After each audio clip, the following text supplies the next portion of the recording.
What up, what up? Hey. Hey, how's it going? Just turned on that live. All right. Hi, how's it going? Hello. What's up, everybody? So, as you see, we have a wonderful visitor with us today. Her name is Crystal Banner. Hi. All right. So, Everybody, this is Novel Culture. Lavelle, Paris. Family. Hey, Novel Culture family. You probably already know the famous Crystal Banner. Wow, no, not famous. Famous. Okay. All right. For my group, I've got my other cell phone activated. I can see your the stuff that you're typing. Can you hear me?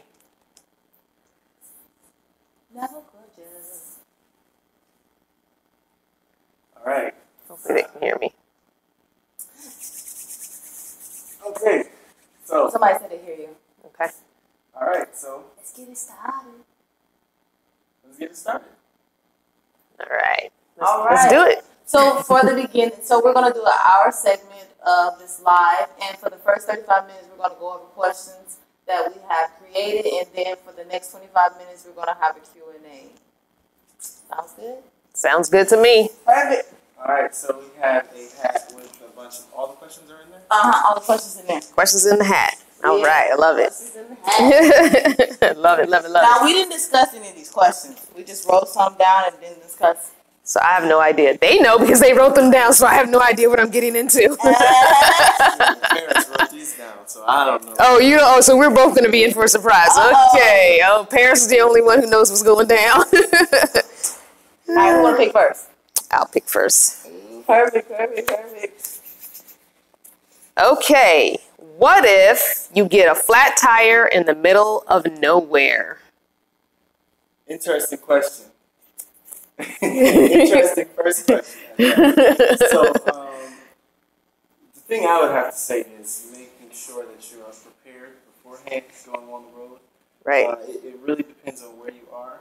You can easily call your insurance company, but if you're in the middle of nowhere, With no service. you have to know what you are doing. So it comes with practicing before, changing your tire, practicing before, Right. as well as making sure your tire has the right amount of air in it. Right. It all goes down because going across the road, going across the country, it's more than just hopping on the road. It's about preparation. It's Right. about being responsible and making sure you have everything in place. So make sure most cars come with a kit so that you can change your tire.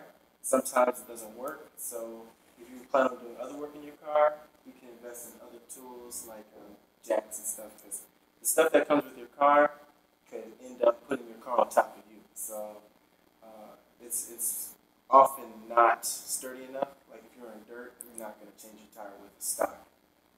Some of the stock equipment that comes with it doesn't work. So we keep a jack with us, and we keep some jack stands because our van is really heavy, and it's not good for being out in the middle of the road by yourself and your van falls on you because you're changing your tire. Is not good. So I would practice beforehand so that you can take your time and get it done as fast as possible. Right. So what would you do? So they need you to speak a little louder. They can't hear you in my mic. Okay. That's okay. Basically, what he said was practice changing your tire before you ever have a flat to get used to changing a flat tire, so you know how to do it, the stuff that comes with your vehicle, how it works with your vehicle, and usually that stuff's not necessarily good. You might want to invest in a better jack and jack stands if you have a heavier vehicle. Me in a minivan, I don't think I have that issue because I have changed a flat tire on my van before and it's been fine. But I also have in my insurance, I have the roadside assistance, and if you have AAA, you can always call them. It just depends on where you are. If I were in the middle of the nowhere, I would probably just change it myself because I know how to change a tire. But yeah, practice before you have a flat. Like go out and practice now. Practice in decent weather because it's always going to happen in bad weather when you have a flat tire. It never fails. It's going to be raining. It's going to be snowing. It's going to always be in bad weather. So practice during good weather before you have a flat so you know where your stuff is, if you have everything, and do it that way. I just think that's the best way to do it. But yeah, definitely invest in a better jack and jack stands if you can. Especially if you have a heavier vehicle like they do. Yeah. 7,000 pounds. Yeah. The jack it comes with is this little canister jack, and it can't lift the tire this far off the ground. Right. It's fully extended. Right. That's a no-go. Right. So you want a better jack.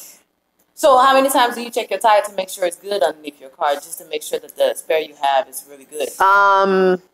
My spare was checked before I headed out west, and it's fine. But I think when I go back, I'll probably get a whole nother new spare because of the my spare's under yours, under your van, and I have a small area because I wanted a full size tire, but I can't get a full size tire, so I have a donut. Because the space that they allotted is only enough size for donuts. So unfortunately, I have a donut. So I wish I could have a full-size tire because I hate those donuts. I would much rather have a full-size tire as my spare, but, it is what it is. So what made it easier for us is we found online, this little roof rack. And it allowed us to take our tire from under the van and put it on top only during the road trip because we don't want to be driving around with a tire on our roof unless we're on the road. And it being on the road, it allows me to go up there and grab it because let's say I'm stuck in the mud. You have too quiet of a voice. Sorry. Bump it up. Let's say, because this van is not very high off the ground. And when we got stuck in the mud, we had a shovel with us and we dug ourselves out. But if we tried to change the tire, it would have been 3 times the amount of time to get the tire from under there because it's really finicky. You have to it's a big mess if you're not prepared. So we threw the tire up there and we practiced beforehand and we got everything taken care of. Mm-hmm. I'm not going to sit in the middle. They're a couple. They need to sit together. Someone's told me I should sit in the middle. No, I'm not going to do that. Oh, in the middle of ketchup and mustard. Oh, yeah, you're red and yellow. Ketchup and mustard. All right, next question. Let's keep it moving. Okay. What's this one? Do you like sleeping at different places all the time, or would you rather sleep in the same place every night? Let me do this one. I'll start it. No, they heard it, but I'm going to start answering it. I like sleeping in different places all the time. Reason being is I just want to see as much as I can. So I try and spend about 2-3 days somewhere and then move on somewhere else. But I always end up going back to Lake Havasu, mainly because my mail is there. But I also just like Lake Havasu area. It's really nice. It's just a nice little city. It's convenient. Everything you have is right there. So I always will spend a few days somewhere and then go back to Lake Havasu for 2 days and then go somewhere else and come back to Lake Havasu. So I like moving around like that. If you do a lot of traveling, like coming out here, because I was staying, I would wake up and be like, okay, where am I again? So you kind of forget where you are. Like, what state am I in? Where exactly am I? You turn on GPS. Okay, that's right. That's where I am. So you kind of, that kind of happens occasionally where you forget where you are. You wake up in the morning like, I don't even remember where I was. So yeah, the more you travel around, the more you're like, where am I? But I like it. It's good. You get to see different areas. You get to find out where you can and can't park. It's nice. Yeah, I personally like to travel around and park in different areas because I feel like somebody might be watching me. So it's more of a protection thing versus seeing everything, because I know that on the weekends is the time that we'll be able to see as much as we can. Right. So. Yeah, and sorry, they have a better mic than me. They don't have to do this. This is all I got, y'all. Y'all have to bear with us passing the mic. So, when we first moved to San Francisco, it was kind of a journey parking at different places because we parked at a couple places and the people who normally inhabit those places openly told us that we weren't welcome there by smashing our window multiple times. So, so we've been all around San Francisco, and we make sure that we're not in the same spot for more than a few nights because we're not at our van at all during the day. So this side of town, this side of town, this side of town, we just kind of go in a random order, and that usually bodes us well. We haven't got any problems recently, so yeah. I don't want nobody to know where I'm at personally. I don't like it. Hey, I'll do it. It's your turn. Hey. Sounds good. What is your experience of not having access to water on a regular basis? Do you have water on a regular basis? I do. Really? I do not. I'm not the kind of van dweller that goes way out somewhere for 2 weeks. I'm not doing that kind of van dwelling. Like, that's not me. I mean, I don't mind being like in the desert, but I want to be, you know, if I need to go into town, I want to be close, you know, 20 miles at least to town, you know, if not a little less. But I'm not the kind of person that's going to take, because I don't have an RV, so I don't have tanks and all that. So I'm not going to be out somewhere for 2 weeks where there's nobody around and there's no access to anything, because that doesn't make sense for the kind of van that I have and the kind of dwelling that I do. So if I had tanks, you know, where I could house 10 or 12 or 15 gallons of water, then it would be no issue. But I don't. And so I don't even put myself in that situation. Oh, wow. Yeah. Well, when it comes, no problem. When it comes to access to water, we just, we buy like 3 or 4 gallon and a half jugs and, you know, keep them in the van. And we have bottled water, and then we keep gallons of water. So, but we do run out of water all the time. We do run out of water. All the time. Even though we in the city, we run out of water all the time. Yeah. But there's a supermarket always nearby, and it's like $1 something for a gallon of water. So we just use that. Well, I do have a 3-gallon fresh water with the spigot, and then I have another big 3-gallon that I can refill from. So I carry 6 gallons total. So I at least have that. So I don't tend to, but 2 people, you're going to drink more, you're going to use more for bathing and eating than I would by myself. So yeah. You got something good in here? Yeah, it's something good in there. All right, those are some dry questions. It's gonna get real good. It's gonna get real good. It's gonna get real. Those are the warm up questions. I'm scared. I am so scared right now. Have you encountered a place where the energy was not right? Why did I get this question? This was not a good question for me. I'm not going to get too much into detail, but everybody knows my story about where the energy wasn't right back in November at the van build, so I'm not going to go into that. But yeah, I have parked places. I have parked at a rest stop at night for the night while traveling across country and didn't get a good vibe and went on to the next rest stop. And I was dead tired and was barely keeping my eyes open making it to the next rest stop because I just didn't feel right based on who was around me and the vibe. I just got a vibe when I pulled in, was like, nah, this ain't it. And so I went like 20 some miles to the next rest stop. So yeah, if you trust your gut, always trust your gut. And as people of color, we know certain signals. We're always vigilant about where we are. And, that's just part of being in America as a person of color. So, you scope out your surroundings quick. We have that ingrained in us already. Yeah, you quick with the eyes and the ears, and you're picking up on signals and voices and just, bumper stickers on cars. What's in their window? Do they have, certain flags flying? We know that. So you always trust your gut first. If you pull in anywhere and it's not cool, or you get a vibe, or even if I've waken up in the middle of the night when I was in Virginia, parked on the street and got a bad vibe and said, I don't know what woke me up, but I don't feel like I should stay the rest of the night here, and would wake up, jump in the seat and drive somewhere else. So it's, you just trust your gut, 100% trust your gut. Don't ever stay somewhere where you don't feel, yeah. It's pretty interesting because our first trip that we did in, what was it, June? June was a little different because we feel like we have a little bit more experience for this last trip. But it was like, you pull in, America's a beautiful place. And then you pull into civilization. And you check your surroundings the whole time. You're looking at, you see what farmers have on their signs, because they have a lot of signs up there. And then you pull into a gas station or something. And there was this one time where we just walked in there and it got cricket silent. And there was like 15 people in there. It got cricket silent. We walked around normally, but going into the bathroom. Right. It was. Yeah, automatically. This ain't for me. I'm not supposed to be here. Yes, I understand where I am. I do my shopping because I didn't stop in there not to get what I wanted to get.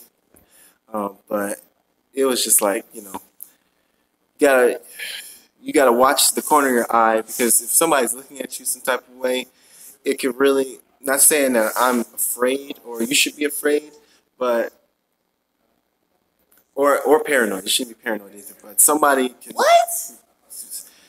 can really like have you taken care of. They could make a phone call. You know, you gotta get in and get out. Don't spend time lollygagging. Get in and get out and go on. Don't go down wrong streets and all that stuff because neighborhoods people are watching and they could. It just could end up not in the best situation. So make sure when you're going through and you understand where you are, you keep moving, enjoy the scenery, but all that getting out of the car and stuff is too much. It's too much. It's too risky. You know what I mean? I'm a paranoid person, so if I see something, I'm still gonna be paranoid. Like, I don't understand why you said don't be paranoid. I'm paranoid in general. I didn't say. Well, I guess maybe not overly paranoid. You know what I'm saying? Not to the point where you're going to cause yourself stress. You know what I mean? You don't want to be stressing out while you're in there trying to get whatever you're trying to get out of the store. Like you said, get what you got to get out the store and keep it moving and get on back on the road. But like, don't be in there, you know, you're sweating and you're stressing because then that makes, they see that and they think, what are you up to? You know what I'm saying? And they might think you're up to something. Oh, Lord, they about to rob the store. And then they, you know what I'm saying? Like, don't let it show at least, you know? Because they already have in their mind what they think about us anyway as people of color. So if we show some kind of distress on our face, they're going to think we're up to something, or you know what I mean? So I see. I think that's what you were trying to say. Like, don't be overly paranoid and let it show. Just get your stuff and go. All right. Me again? Oh, you go. No, you in the middle. You be the picker. You be the picker. What if the police come knocking at your door while you sleep? What do you do? Even when you're a black person, being a black person and living in your van, what would you do? Have you guys had cop knocks? No, not yet. I'm scared to have them. I've had 3. So I can answer it. Okay. I've had 3, and I've talked to this on my channel before, but I've had 3, and all 3 of them were while I was urban camping, living in Virginia. All 3 of them. So I haven't had none since being on the road. But while living in Virginia, I've had 3 cop knocks, and 2 of them I was at public libraries in the back. And normally when they go through the libraries, they just kind of go to the front parking lot and keep going. But these times the patrol cars came to the back and saw me. And each time, the first knock was a young black guy, cop. It was, 1 something in the morning.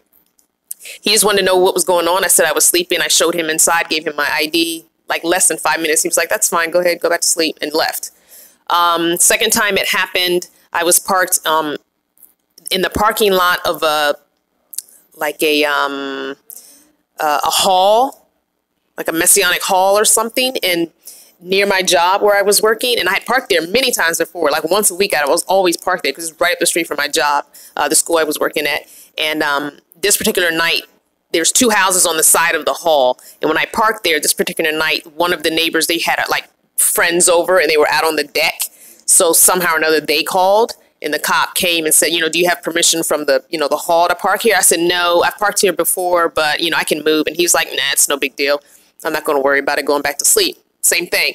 Third time, same thing at another public library, same thing, female cop. She said, oh, I patrol here all the time. So if I see your van again, I won't bother you.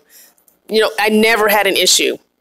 So the first cop was a black guy, the second cop was a white guy, and the third cop was a white female. So I had no issues. And that's saying a lot because I know that county police, they are not necessarily friendly to black people. So that to me spoke a lot because they just, you're not doing drugs, you're not having sex, no big deal, going back to sleep. So I never had to move. So I think if you're just honest about what you're doing, you show them, inside, you give them your ID. There's nothing on, I have no record, I have no tickets, so they just, oh, okay, fine. It just depends on how you, show yourself. We already know we got to be extra, extra nice and extra, extra polite because of the color of our skin. So you just do that. The normal things, make sure your hands are being shown. Unfortunately, we have to do that even if we get put over for a ticket. So even more so if it's night and you're in your van sleeping, you got to do the same things. Yeah, because one time we had someone knock on our door, but they were from the store, and they came and knocked on and told us that they were going to tow us, but Lavelle was asleep. And I know when I talked to Lavelle about, if someone come knocking on our door, what do we do? Because I personally will freak out. I'm just going to, I don't know what I'm going to do. But Lavelle said, just don't go to the front. And so I didn't go to the front, and they kept knocking and everything. So when they left, we drove off. Luckily, it wasn't a cop because, they crazy. Stick your head out, they probably start shooting. Well, with the police, because they have that bright spotlight, you'll know if it's a cop. A regular person's not going to have that bright spotlight. That spotlight, you'll definitely know it's a cop. Yeah, we've got pulled over, not pulled over, but we got talked to by police officers, what, twice? Twice. And both of them, I think somebody called the cops on us. We went to the Navy Pier, and we had paid for the parking, the outrageously priced parking in Chicago. Went out to the Navy Pier, and they came back. We were in the car for 10, 15 minutes, and then next thing you know, a cop pulls up next to us, interrogating me about where we've been and what we're doing. So I think someone called the cops on us. But other than that, he was. Yeah, they were acting pretty. Here. Oh, I was just saying it wasn't a nice experience. They had their hand on their hip, gun, and everything, ready to shoot. So it was not a nice experience. So I know how I feel when the police come knocking and we were sticking our head out or anything, because they didn't want us to move at all. Like that was a scary experience. Right. I just want to address. I want to address something that's happening on my channel. I don't know if it's happening on you guys' feed, but so I just want to thank Pam for being on, because I can't watch, and she's one of my moderators, so she's taking the people off that need to be taken off. But someone's saying something about, I guess we're making this a people of color thing. It's not necessary. We're speaking as people of color, because we are people of color. I can't attest to somebody else of a different race how they're doing van life. This is about how we're doing van life. And no, the cop knocking thing is not necessarily a person of color thing, because they don't know I'm black until I open my door. But I'm saying, as a black person, when you get that cop knock and you live in your van, you have to remember, mind your P's and Q's, be very respectful, be very polite. I'm just saying from my experience. So I don't want anyone thinking that we're trying to make this into a race thing. It's not, but we can only speak to how we see this. I can't attest to how, Aja and Carolyn and Bob, and I don't know, because that's not my lifestyle. That's not my journey. I don't know how they deal with these things, or even if they do deal with these things, you'd have to go to their channel and ask them those questions. I don't know. We can only speak to our situations. So sorry for those that are getting confused. So. Yeah. All right. So is it my turn? It is. Go for it. All right. So, does your family support you? And if so, is it like mentally, emotionally, or like just financially? Ooh, that's a deep question. So let me just read it again. It says, does your family support you mentally, emotionally, financially? Oh, that's good. Okay, you guys start. My family personally do support me mentally and financially and emotionally, because I asked them to. And I love that. They love me a lot, so they personally is down for the cause. That's cool. I haven't had any bad experience, and yeah, that's cool. Live and learn. So I have a few mixed things. I don't want to go too far in it, but I don't quite have the level of support. Actually, I probably don't have. I have a fraction of the amount of support that Paris gets. But it's a long story.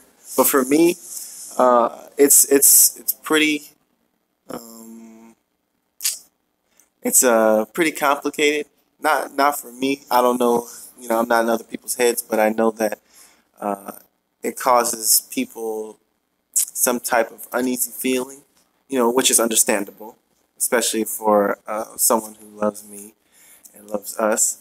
And but the level of open support that Paris gets on a regular basis doesn't happen over here on my side. I know I have support from many people in my family. But I'm talking about the core group, the group that matters. You know what I mean? But it's long and complicated. Everybody has their own views on things, and everything is not just the sticker value. It's a lot that comes with it. So, I have support. Paris has support. What about? That's true. You married into her family, so the support is there. okay, I come from a pretty big family, but I have one aunt, my mother's sister, and one second cousin who check on me regularly, and of course my son. Call your mother more often, son. Anyway, but the rest of my family occasionally will like something on Facebook. That's it. So it's like, Yeah, that's how it is. y'all have my number. You could send a text, you know. So at one point I was texting aunts, uncles, and first cousins who live in Northern Virginia, like once a month. I would send a text out to all of them, and I would send individual texts. You know, randomly. Sometimes I would send a mass one, but for the most part, I would individually text, hey, how's the family doing? You know, how is so-and-so? If their birthday was a happy birthday. And it got really, it got hard for me because it wasn't reciprocated. Like no one was checking on me. They know I'm living this lifestyle. They knew I was leaving Virginia, and nobody has texted me since I have left Virginia. And I'm like, that's kind of foul, you know? So it makes it hard for me to want to keep communicating with them when it's not reciprocated. Like, it's easier for you. I'm just one person. I'm trying to keep up with, you know, 8 aunts and uncles. I don't know how many first cousins. You know, it's like, come on, you know. 7 aunt and uncles, not 8. But my mom's not in my life. She's alive, but she doesn't talk to me, and neither does my sister. I only have one sibling. So that makes it really hard because those are the 2 closest people to you, and they're not in your life. So I kind of looked thinking my aunts and uncles, once they realized I was doing this, you know, I kind of got back into their lives after being absent in their lives for a while. We just all kind of lost touch, which is ridiculous because we were all from Northern Virginia. We all lived about 30 minutes from each other, so there was no reason to kind of fall out of touch. But once I got back into their lives a couple of years ago, things were good for a few months, and then it just kind of fell on their side, fell by the wayside. But anyway, I mean, I have their numbers, and if I want to contact them, I can. But it would be nice to get, you know, My cousin calls me every week, though. My cousin Larry. Hey, Larry. He calls me every single week. He's the one who gave me the big hunting knife for my protection. And he said, and if he doesn't hear from me, he is like on it. Like, look, you better call me back. You know, he's not joking if I miss that weekly call. So he's good about calling me every week. And my Aunt Bunny, hey, Aunt Bunny, she checks on me quite frequently. So not weekly, but she does check on me a couple times a month. So I do hear from her, and she sent me a little care package to my Havasu. So, you know, it's nice to have that because, you know, you feel loved. It's hard to feel love when I'm so far from home. I don't know anybody out here, just subscribers and people I met along the way. But it's nice when a family member just sends you a text, say, hey, how you doing? That's it. That's all I ask, you know, or, you know, inbox me even if you want to be on social media. But I don't get that. But so I kind of understand how you know, feel. But a lot of stuff, like you said, is more to the story. Way more to the story. We'd be here all day, night, and the next week if I had to tell you all the stories. So it's way more to the story. But yeah, it's nice to have family be like, yeah, I support you. You know, I have a couple of cousins that are like, man, I'm jealous. You know, I wish I had, you know, you can do this. When I get back to Virginia, we'll find your van. You can come back out with me, you know. It's like, you know, but, you know, it's all good. It's all good. All right. Last and final question. Last question. People. And then you guys can do your own questions. We'll open up to the power to the people. All right, let's get it. Last Me? question. Okay, last question. Brrr, give me a drum roll. All right. What if you were a van lifer living in the hood? That was my question. What would y'all do? This girl.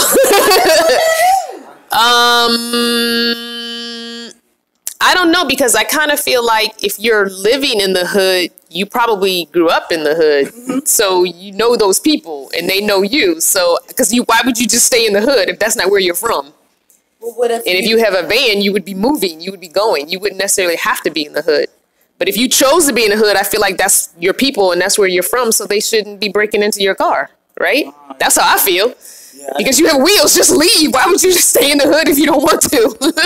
I was thinking more of like they don't have the money to even leave the hood. You know, they've got enough to live in their vehicle, but they don't have enough to like travel, and they don't want to travel. And that's cool, but so that goes back to what I'm saying. If that would be the hood that you grew up in or the hood that you're familiar with. So then you know those people. So I would feel like they would leave you alone because you know them. Just let them know, hey, yo, this is what I'm doing, you know. They should know you. If you don't have the money to leave the hood, but you want to live in your van, you should know those people. So they should leave you alone. That's how I feel. I was thinking that you don't know all the people in the hood. You know, Nah, you're not gonna know everybody in the hood. But I feel like if it were me and I was in that situation in the hood, and that's kind of like I was living in an apartment in the hood, I lost my apartment, I moved into my van, I would get to know the core people, the people in the hood that are down and gonna watch out for me, have my back. I would get to know them and be like, look, this is my situation. Y'all keep your eye out for me. I would get to know them. Yeah, I would befriend them. Take them to Starbucks, you know, every once in a while, have a chat with them, hang out with them, get to know them, friend them, so they'll have your back in the middle of the night while you sleeping, so nobody take your tires. Definitely. Put you up on cinder blocks and take your tires. Get to know the local person hanging out on the corner all night long selling drugs. Get to know him. You ain't got to buy no drugs, just get to know him. Right, he gonna have your back. It's really sticky, and you know, me and Paris, we began to talk about it, but I had to know where to start because I didn't grow up in the hood, and I have a hard time relating to people. You know, I did spend a lot of time with people in the military, but there, you know, that's a whole different world. That's a whole created world for just misunderstanding and just things you don't want to, you know, get into. So, I mean, that would be the dream, I would say, is to get in a vehicle and get on out of somewhere. And it takes a lot of time, planning, and, you know, gathering of resources to get yourself out of a situation like that. So I would just keep rolling and, you know, see if you can find something. So you gonna bounce better on it, because the grass isn't always greener on the other side. You could be in your hood and go somewhere else, and next thing you know, you go into some neighborhood that's a good neighborhood, quote unquote, and the police there give you a knock, and they don't understand your language, and then you end up on the news, or you end up in jail, or something else. You know what I mean? Because there's many different dialects of English, and it can be taken and slewed in many different ways. So I would say be careful, do a lot of research, gather your resources, and don't give up, I would say. Get to rolling. Uh-oh, he about to sing. About to do it. All right, that was all the questions. All right, that's all the questions. So how we want to do this Q&A? You guys want to pull up questions on your channel? All right. And we'll just bounce back and forth? All right. All right, now, Culture, what questions do you have for us and or Crystal Banner? Do you guys have any questions? All right, I'm going to need my admins on my channel to...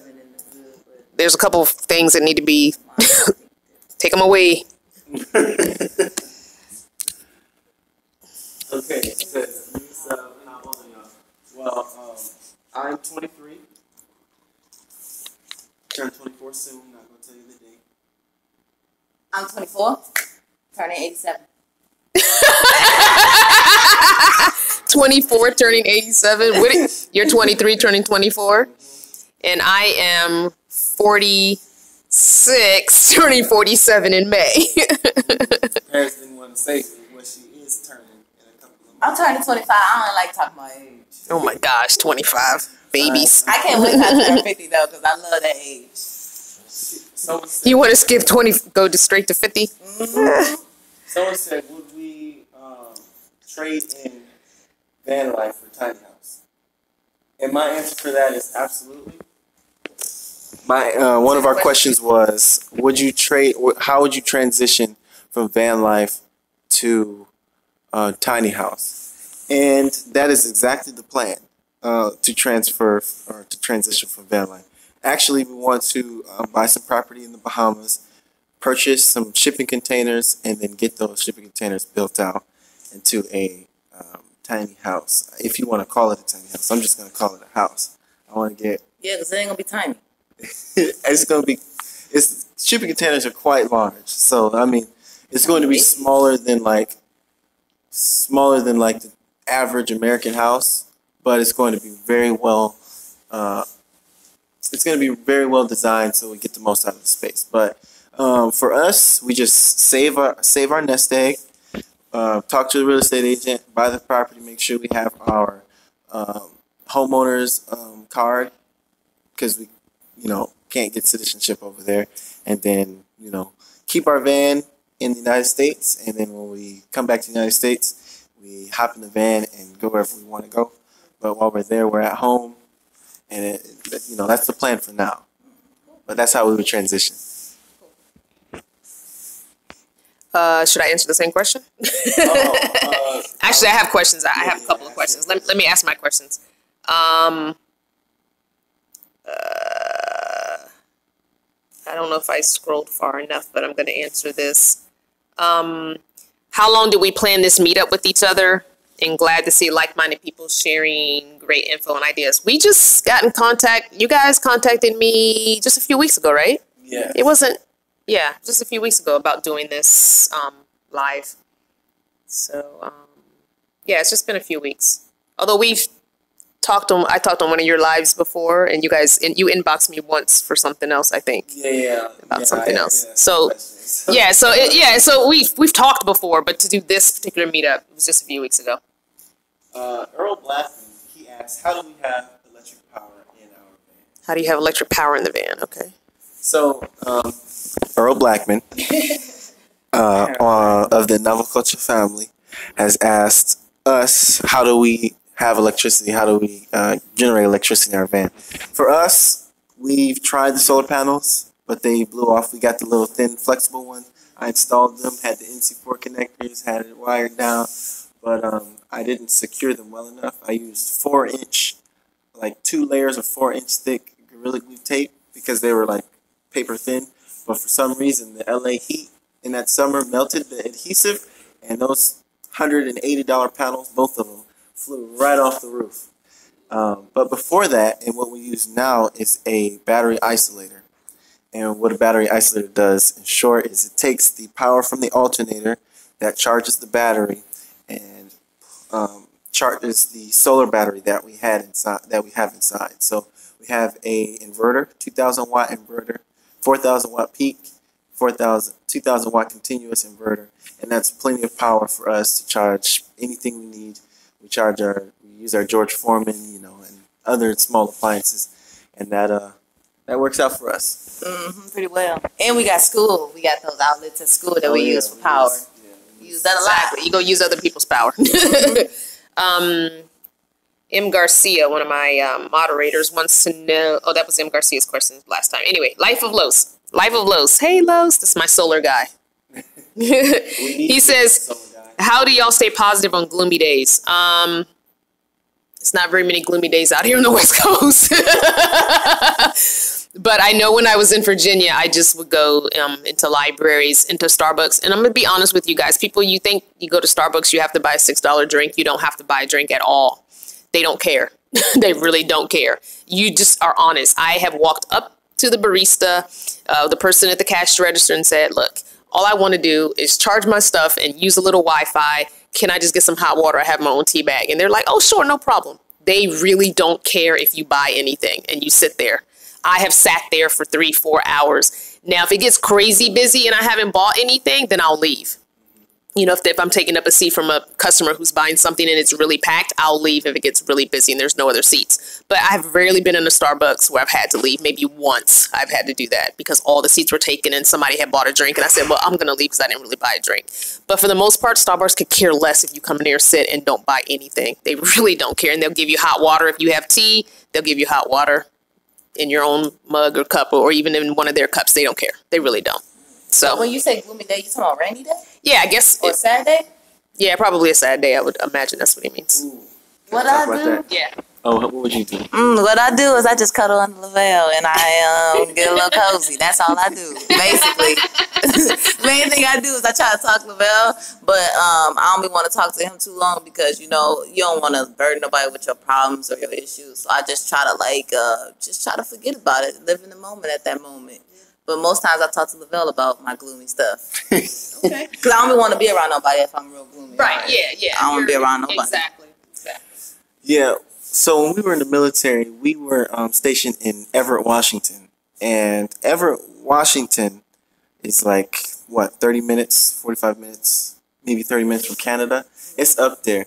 And it is gloomy most days. You might get a couple of days of sunshine here and there, but it is gloomy and rainy.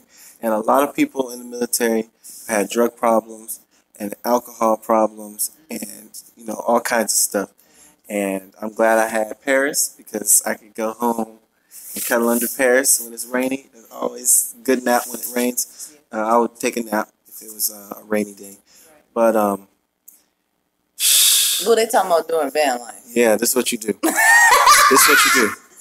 It's probably not going to help you, but, you just got to sit through. She said she went to Starbucks. And Starbucks is a pretty great place. You can sit, find your little cubby somewhere with the plug, because sometimes they don't have plugs, and then just, like, learn something on YouTube. Like, go to lynda.com, lynda.com. It's a really great resource for, like, education courses that you can get for free. All you got to do is sign up. You can learn how to do pretty much anything. Sit down, spend 3-4 hours on trying to learn a new craft or something like that. And that'll be really helpful. It's a great idea. I have one more. Somebody keeps asking over. Let me answer real quick. How long have I been doing van life? This is from Powerball winner.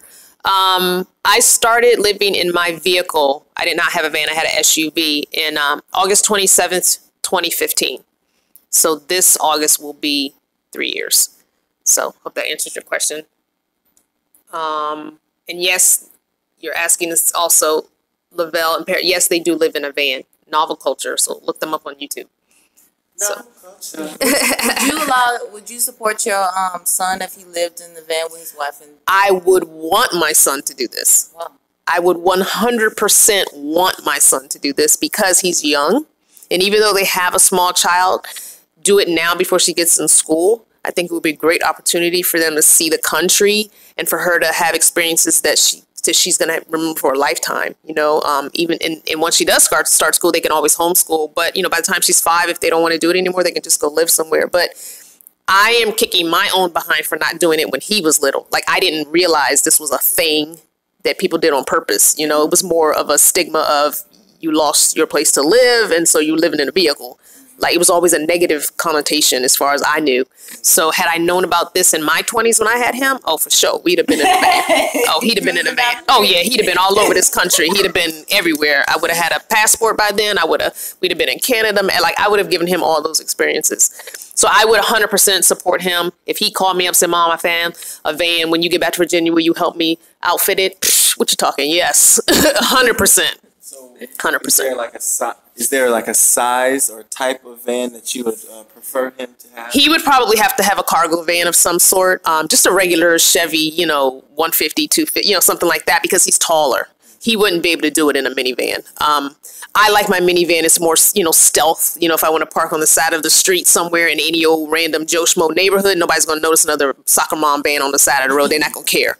But he would definitely need a cargo van just because he's 5'11", I believe. So that would just be too tight in a minivan.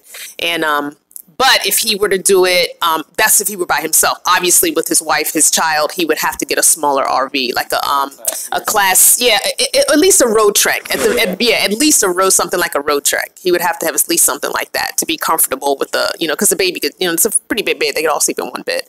But yeah, so something like that. But that would be awesome if he wanted to do this. All right, Novel Culture. Novel Culture, got any more questions? It's hard to see you. I know your cell phone. How do you deal with your menstrual cycle while living in the van with Lavelle? Ooh, lady question. So the question was to Paris. How does she deal with her menstrual cycle while living in the van with her husband Lavelle?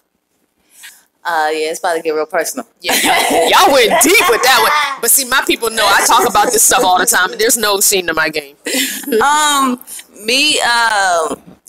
Well, it's not hard to do it with Lavelle, like being on my menstrual with Lavelle. He kind of is always like, you know, like a little boy that be like, but I do it all the time. I wouldn't say it's no big problem. I just try to make sure that I just try to be a little bit exclusive more, a little bit more private, so he don't have to be grossed out as much. You know what I mean? I don't think he'd be gross, but I just be want a little bit more private, so you don't have to be like, oh, here she go with this thing again. Here she go again. He already be freaking out when I be peeing and stuff like that. So I try to keep it private. I'm just playing with her when I do that. I'm just doing that to mess with her. Hey, that's your future generation she's dealing with every month if you want to have a baby. Sure. That's not gross. Absolutely not. It is what it is. But I change and everything around him. Like, he see the whole thing. He smell me and everything. Yeah. So. It is what it is. It's part of who we are as women. This is the future. That's the future. I use a menstrual cup, and I've talked about this on my channel before. I find it much cleaner than the other stuff, and I don't have to buy stuff every month. So I do use a menstrual cup. I have a video, ladies. I have a playlist that says for ladies only that talks about the menstrual cup. So if you want to go watch that, watch that. I'm not going to get into details about it, but the one I have is awesome. So yeah, but I'm by myself, so I don't have those issues changing in front of anybody. But I just find that the cup is a little bit cleaner and it lasts a little longer, so you can maybe use more public bathrooms and stuff than having to change so much in the van.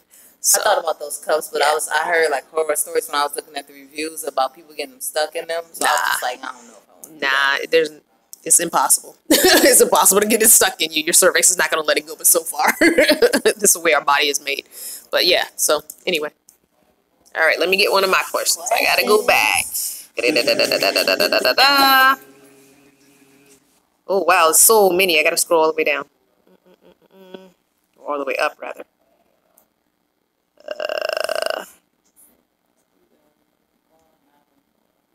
Okay.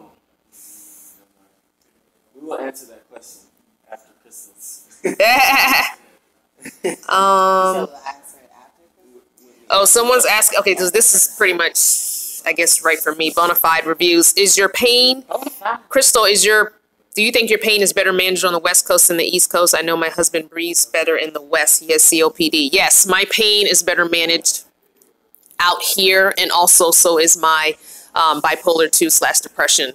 Being in sunny weather is much, much, much better than being right now where it is in Virginia, where it's like 20 degrees and cold and all that and gray. So yes, I am bipolar 2 depression. I have that condition. I stopped taking my medicine August 4th of 2016 when I came out here with my doctor's permission. We scaled me down and then I went off of them, but I do have 3 months of meds to scale myself back up if I get to that point, but I don't think I will. And it's completely managed. I've only had a few days where I've been really kind of down, and I just go by myself by myself somewhere and camp for a couple days by myself, and it's fine. I just turn up the music on my, Bluetooth speaker and just dance it out. I love dancing. I just dance it out. A little bit of everything. A little bit of everything. There's a little bit of everything thrown in there. So, but I mean, if anyone who struggles with any kind of mental health issue knows you're going to have good days, you're going to have bad days, and it doesn't necessarily go away. But because the type of bipolar that I have is not the kind where I necessarily have to be medicated, it's okay for me to be off my meds, because that's the main thing people want to know is, why did you stop taking your meds? You're going to crash and burn. No, I'm not. It's fine. There are different types of bipolar. Trust me, I did this with my doctor's consent. It's all good, guys. So yeah, but everything pain-wise and mental health-wise is better out here, which is why I only go back to the East Coast for spring and summer, and I will always do fall and winter out on the West Coast.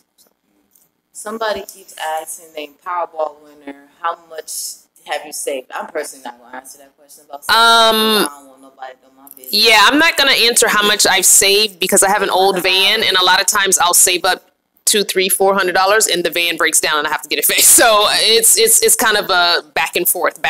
You save a little, then the van needs repair. You save a little, then the van needs repair. So yeah, I'm not necessarily going to give you numbers as far as how much I've saved. Oh yeah, and those deposits. Like, we paid a $500 deposit to get the. We paid a $500 deposit to get the van fixed in the front, and each window that's broken is $100. So we've had 4 windows broken and fixed the front bumper. So, on top of that, and food and all that other stuff, it adds up. But it is significantly less than paying $2,300 a month in Los Angeles. Exactly. That's crazy, because it was like a trap over there. But, you're in a position where you can save up more than usual and live a lifestyle that is better than the one that you may be living. Right. So, also, someone asked the question, Whitney, before. She asked, what is your end goal, and what do you plan on achieving by living in the van? Good question. So, we have different, we have a collective end goal, but we also have different goals career-wise, and also, we don't look too far in the future. We look like a year or two in the future because, I can't even look that far. So my end goal is to have an amount of money that is that I'm able to do some type of investment with, because if I would have stayed in our apartment, I would have had nothing. You know what I mean? By the time we were done paying somebody $20-something thousand that year to live there, I wouldn't have been able to do anything. I wouldn't be able to invest in my property. I couldn't invest in my own business. I couldn't invest in Paris's business. Now we'll have a little bit more flexibility to move around, a little bit more flexibility to invest in ourselves, and do a little bit more what we want to do instead of doing the functional things that is required, like paying bills. I don't want my life to revolve around paying bills. I want my life to revolve around, when am I going to be able to complete this goal? Or when am I going to be able to start working on this new project? When are we going to go out of the country? Not, am I going to be able to pay this, that, and the third? You get kicked out. I ain't trying to live with that. Right. For me, I don't think that far in the future, even though I'm older. I think at some point I do want a small piece of property somewhere where it's pretty warm year round and put a tiny house on it. But I will stay in my van, and I've always said I will continue to be in a van or a vehicle as long as my my body and my finances allow me to do so. Even if I find land and put a tiny house on it, that will just be a home base. But I will always travel in my van. I don't see myself stopping, unless I can't drive anymore, or, I just can't afford it or whatever. And that kind of goes back to the money question. You are able to save a little more because but I'm also making a lot less than I was too, working at the school. So I live on less, but I'm making less. So there's kind of a balance and a compromise. But so you do try and save as much as you can. And again, investing is good. I have a friend who is someone who can invest. When I get a certain amount of money, he's going to be able to invest that money for me that I can just live on profits of the investment. So I'm working towards it. Even at 40 something, almost in the 50s, it's still, you got to learn, because I didn't learn this stuff growing up. I'm learning it now. I didn't have a parent who taught me this kind of stuff. So I made a lot of mistakes in my 20s and 30s. So I'm trying to learn stuff now. And we made a lot of mistakes in our, because we got married when I was 20. And from the time I was 20 to about 22, I was making plenty wrong decisions. You know what I mean? Financially, mentally, I should have been, I'm not saying what I should have, could have, would have. Right. But, you know what I mean? But, if I had somebody to teach or to give advice to, I would tell them, nothing is that important to be dropping money on. Nothing is not forever. You know what I mean? You keep what you can. Save as much as you can until and have a goal of what you're going to do with that. That could last as long as possible. You want assets. You want residual passive income to span multi-generational. Multi-generational income is what you should be striving for as soon as you get out of high school, before you even get out of high school. So, watches and clothes, should be appropriate for what you're doing, but shouldn't take over your life. It's about how you performance, your personality, how you communicate with other people, and how you go about life, rather than the material things that you have, because they're just going to put you further and further in the ground when you could be in the sky getting ready to go to the moon or Mars when they do that in 30 years. I'm trying to go to Mars, you know what I mean? And it's probably going to be really expensive. So, I'm trying to have that. I'm trying to hit Mars up. All right, I got one more health question for me.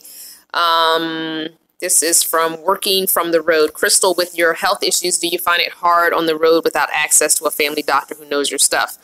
No, I have all my medical records, and I haven't gone to a doctor once since being on the road. I am trying to practice a more healthy lifestyle. I'm a pescatarian, which is basically a vegetarian who eats fish. However, I eat all seafood because I can't go without crab and lobster. and shrimp. Sorry. I can do without all the other meats, but I got to have my crab, lobster, and shrimp. But, and I try not to eat, and I really don't eat very much dairy. I'm trying to eliminate it altogether, but I'm finding getting rid of cheese very hard. But so, and with that, I've added in different supplements, elderberry and stuff like that. Like if you watch my Vegas video, I was not feeling well in Vegas a few days ago, but I've been taking elderberry and some other things, and I really feel 100% better. I've been taking the turmeric tablets for my joint pain, and that seems to be doing well. I've been trying to keep active, so that helps my joints as well. If I keep moving, keep active. And only really, like at night when it gets cold, sometimes my joints hurt. But no, I haven't seen a doctor since I've been on the road, so no issues there. Actually, someone asked us the same question.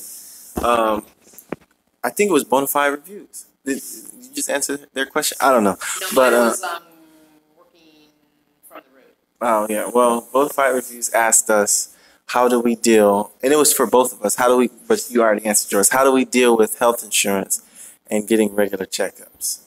So I'm going to let Paris answer this one because she hasn't spoken in a while. You already know it's the same. Well, we got the VA. We use their health insurance, and I make sure that we go on a regular basis. I make sure I set those appointments. And also with like dental, I make sure we floss all the time.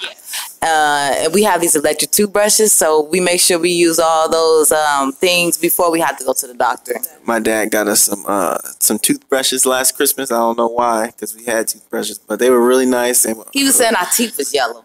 I'll just show you. See these things? I don't know. Yeah, those toothbrushes are amazing. They're way better than regular toothbrush. I have my regular toothbrush just in case it goes out and use it often. But, thanks, Dad, if you're watching. I have a really good question. What's I have a really good question. Okay. So y'all know how people are always getting profiled, right? Black men are always getting profiled. So what are y'all? I know how loud. So what would y'all advice be to the black male that are always getting profiled and they decide to live in their van? And say if they do have a hot mouth and like yelling and like, why you want to check my van? You know what I mean? So what would your advice be to those people that do get profiled for living in their vehicle or just getting pulled over in general? You cannot have that kind of attitude. First off, because even not having that attitude can get you killed. So don't instigate or don't, threaten, quote unquote, because that's how they perceive it as a threat, especially from a black man. And I have a black son, so I've had conversations with him about this. So you just like when I said about getting the cop knocks, you have to be overly polite. You have to be overly over the top nice, Yes, sir. Yes, ma'am. Yes, officer. Yes, and hands always visible. But if you have that kind of attitude, just don't. Not in this climate. You can't. You really can't. It's not worth risking the possibility of getting shot. It's not worth it to risk it. Shoot to kill. They're not going to shoot to injure you. They're not going to shoot to injure you. They're going to shoot to kill you. So don't even remotely give them the opportunity. Not that they need a reason, because plenty of people have been killed without any cause or reason, but try your best to just be overly kind and considerate and polite and all that. You can't have a hot mouth talking to a police officer because you don't know what they're thinking. You don't know their mindset. So would you say don't show emotions then? Don't show any type of emotion of... No, you got to fake it. You got to fake being smiley and happy and, that whole... sucking and jiving, you have to. You kind of have to, unfortunately. Not that that's going to necessarily keep you safe, but if it is on video, you know what I'm saying? Mm-hmm. People can see that there's nothing you did, I don't know. Some things that you see on like YouTube are kind of like, you're not sure. You know what you're watching and you know what team you're on, but then sometimes it's like, what are you doing? You know what I mean? I've seen a lot of things where it's like, that's completely crazy, and I hope I'm never in that position. Right. But I see some people who are like, not asking for it, but not understanding where they are. You know what I mean?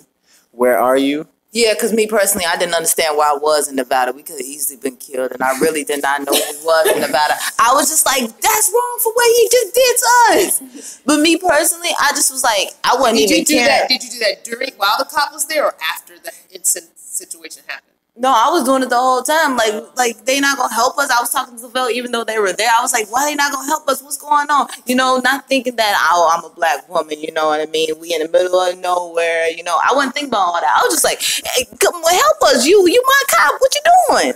You know what I mean? So my mind wasn't there on where I was. I knew Unfortunately, you always have to be thinking like that as someone of color.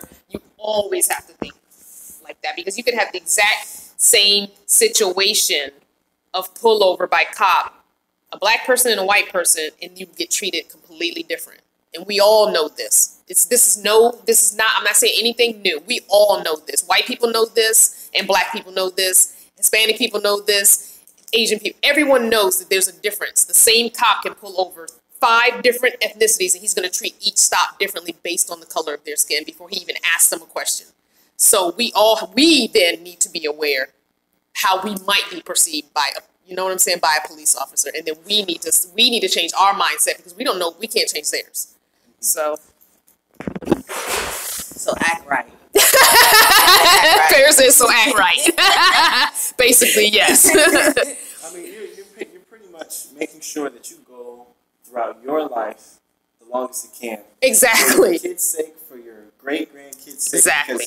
Because if I leave, then that's my lineage, my dad's lineage is gone, unless my sister has a son. You know what I mean? It's over.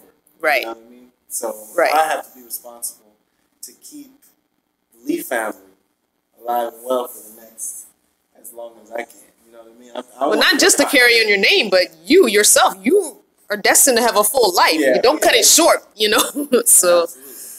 Yeah. Anyway. Well, all right. It looks like, Oh, we passed our time? That's all we got? Sorry, y'all. I'm sure I have tons of questions, but there's some other stuff that we need to do as well. Well, while Crystal, you pull up one. Yeah, while Crystal is looking for that, there's a lot of comments right there. We want to let you guys know that, like we said on Thursday, for LMP Thursday, we got a big question. This is why I say that. The banner line should get together like this. I don't know what you were saying. But our stickers and our bags for actually one of the winners. Who was the winner? The winner is Cairo. Kyra? Kyra. Kyro. R-O or R-A? I thought it was R-A. I mean, R-A. I'm sorry. It is. Kyra. She was the most detailed in the response about the question we had for our first LMP Thursday. So, if you are watching this or you're watching in the future, she lives here. She does live here. Oh, cool. They did a giveaway. That's their winner. Because we're going to be gone. So, cool beans. Actually, we'll be able to give her. Do we have the stuff? Yeah, we have the stuff. So, we don't even have to mail it. We can just give it. There she is. She's there. I will talk to you, message you.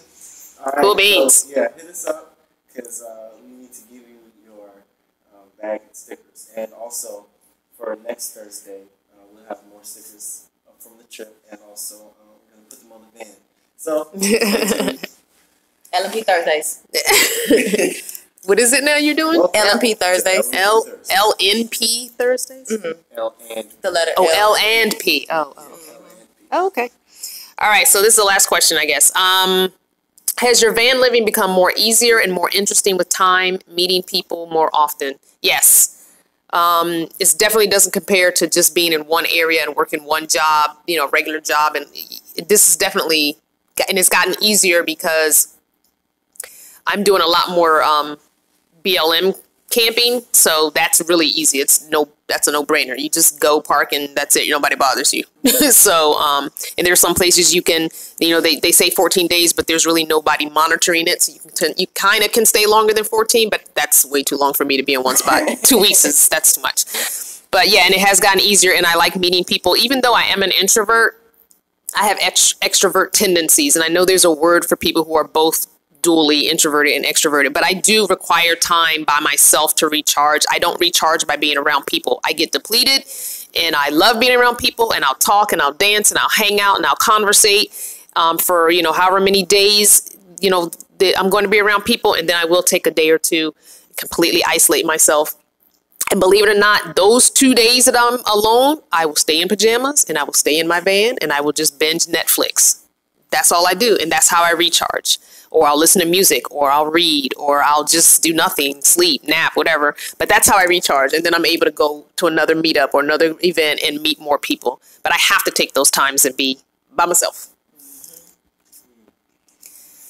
So I think we're going to end there. Yes, no, maybe so. Yeah, absolutely. Yeah, so I guess if you heard what Crystal said, I don't know, we're not introverts. You know, we enjoy hanging out with people. But when it comes to traveling, we've always been on our way somewhere. And we haven't really met, you know, a lot of van lifers because we're on the go all the time. And when we sit somewhere, especially when we're traveling, we only stayed for a couple hours max, and then we left because we have to be on schedule. If we go over schedule, we could be stranded with no money out on the other side of the country. And so, you know, we learned from our experiences from the last trip because we went with barely enough money. That was fun. It was great. It was a great experience, me and Paris. But, you know, we made sure that we were a little bit better off this time, but we made sure that we were on schedule. And there were times where I wanted to, you know, go, but you can't walk up to everybody, and nobody walks up to us, you know. So, you know, we walk up to some people and introduce ourselves and talk to them. If it's very crowded in the area, you know what I mean. But, you know, we have really strict school schedules, and we, you know, if we don't manage our time, and it's, you know, it's either homework or at school or in between. And it's like being a full-time student is difficult doing that. But when we're on the road, we don't know where we are a lot of times, and you know, a lot of times we don't feel very comfortable. I feel comfortable with Paris, but I don't feel comfortable everywhere I go because I have to monitor, surveil, and you know, understand where I am. We went on the list. Okay, this thing, on to the next. Because that was a full month of traveling, and we got to chill at my dad's house for a couple of days, and at my grandma's for one. You know, but other than that, I don't know those neighborhoods. We're on the moving. But I would like to meet more people, you know, understand, you know, I see YouTube channels, but, you know, I don't know them, you know. It was nice to just sit and, you know, talk with other van lifers. So, you know, yeah, that's pretty much it. Yes. All right. So you can sign off first. Yep, okay. All right, Vanner family. I have another live coming on East Coast time, 8 p.m. about the book that we read. We have a monthly book club. The book that we read. I'm going to be honest with y'all. I did not read the whole book. That book was hard for me to stay with. M. Garcia, please email me the next book title so I can announce it tonight. And also, I'll be announcing the Snap Judgment podcast that we're going to be listening to. So we're going to be doing a book club and a podcast, and we're going to talk about those. So 8 p.m. East Coast time. I don't know what that is for West Coast. That's 3. Are we 3? Is East Coast 3 hours? 3 hours, right? It's a 3 hour difference. So 5 p.m. West Coast time. We'll be on live. I'll be on live again. Bye, guys. Check that out. Y'all ain't see that. Now, Bye. We're still on, so.